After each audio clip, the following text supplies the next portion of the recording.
Đồ chụp mà đi như thế đi lo inana kasapa atanuma lên ít chùa vô tọng đấy rồi là khờ lo thì cho mà gửi họ được lo như nga tọng mà đi cái chủ yếu dễ dễ về lo ya tọng nếu thế nào hơi để đi này lo ya ya gửi lên ya gửi lên lo để ngọc khăn này lo người này mà gửi lên nhang ngồi lên na hơi cái sẽ chỗ lo như thế lo có thấy ni yêu cũ này cái đó là như thế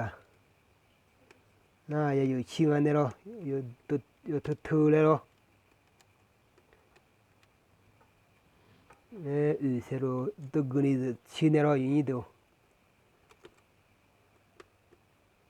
thì chỗ mà giống hồ được thì chỗ mà gửi hồ được yếu sang là như thế ha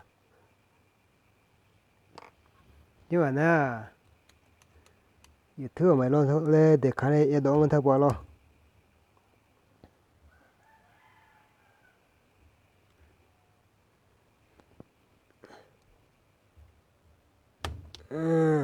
đó mà như thế đi ít chủ đua ngay phong thấy bao lo này chủ đua như thế này thôi na hệ cho phong là gì nếu thế gửi léo cứ chứ giờ cũng giờ cũng như thế giờ cũng là cái hùng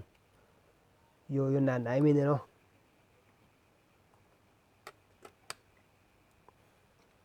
giờ cũng nào suy chế giờ chinh anh ấy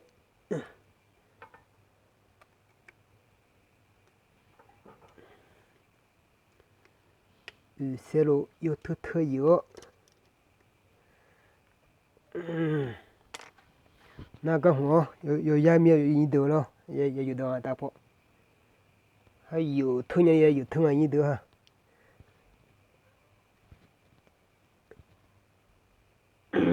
lấy gì miêu na ngọc khá giờ ít rồi lo đây là cái gì thằng na phát bùa mà như thế đi chùm phát đồ như thế thôi tông như thế lo số mà tao hồ chỉ chơi mà cho hồ được lo giờ xíu đấy giờ là giờ xíu lo cứ sắp phá tan nó mát lên lo lúc được từ na tan nó mát đừng lo thì mình hơi được ít chút tao rồi sáng như thế ngon thì mà tao nhang anh nhà bông xí mà tao lấy tao phát thì mình này thì chơi mà tao hồ được cái hồ này tao nhà mày như thế lo này gửi hồ giờ tao nhà giờ thay được sao mà để lo mẹ mà ngơ lo mà nhiều hơn nhiều xíu đấy gửi từ về bị xin nhà cái đủ cho mẹ để lo này cái này điều mày còn nói ta mà